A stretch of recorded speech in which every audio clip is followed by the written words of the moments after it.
मोठी बातमी समोर येते। राष्ट्रवादी काँग्रेसकडून नवीन 16 प्रवक्त्यांची यादी जाहीर करण्यात आली आहे। याची कल्पना अजित पवार यांना नसल्याची माहिती मिळतीये। मुंबईत सुनेत्रा पवार, अजित पवार यांची बैठक सुरू असल्याची देखील माहिती समोर येते। अजित पवार यांना मानणाऱ्या नेत्यांचं प्रवक्तेपद काढून घेतल्याची ही चर्चा आहे। त्यामुळे राष्ट्रवादी काँग्रेस पक्षात आता 2 गट पडलेत का, असा सवाल उपस्थित होतोय। राष्ट्रवादी काँग्रेसकडून नवीन 16 प्रवक्त्यांची यादी जाहीर करण्यात आली आहे। याची कल्पना मात्र अजित पवार यांना नसल्याची माहिती आहे। या संदर्भात आपण अधिक अपडेट घेऊयात आपले लोकशाहीचे प्रतिनिधी अमोल धर्माधिकारी यांच्याकडून।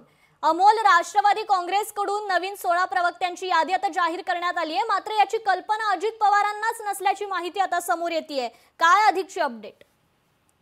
नक्की सूत्रांकडून ही माहिती मिळालेली आहे आणि आता अजित पवार, सुनेत्रा पवार यांची एक मुंबईमध्ये बैठक सुरू झालेली आहे, जी नव्या 16 प्रवक्त्यांची यादी राष्ट्रवादी काँग्रेस पक्षाकडून जाहीर करण्यात आलेली आहे। ते अजित पवार यांनाच माहीत नसल्याची माहिती समोर आलेली आहे। यांना कल्पना याबाबतची नाहीये।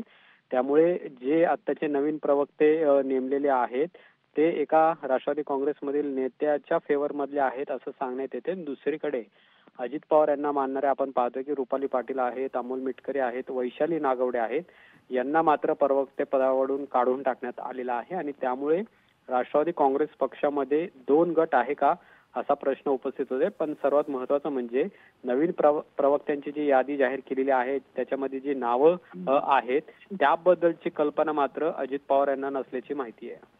जी निश्चितच अमोल, खरं तर आता ज्या प्रवक्त्यांना पदावरून काढून टाकण्यात आलेलं आहे ते अजित पवारांशी या संदर्भात चर्चा करतील का, असाही महत्त्वाचा सवाल उपस्थित होतोय।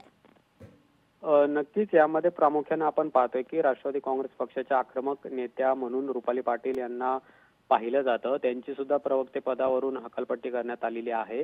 त्यामुळे रुपाली पाटील या देखील अजित पवारांना भेटून याबाबतची जी काय माहिती आहे ती घेणार आहेत आणि त्यानंतर ते माध्यमांशी त्यांची भूमिका आहे ती स्पष्ट करतील।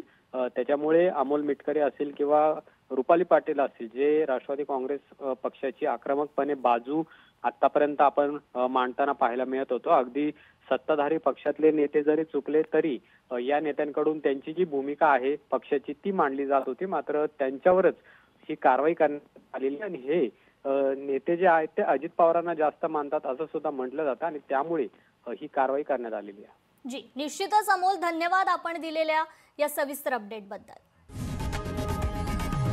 लोकशाही मराठी ऐका, पहा, जागरूक रहा।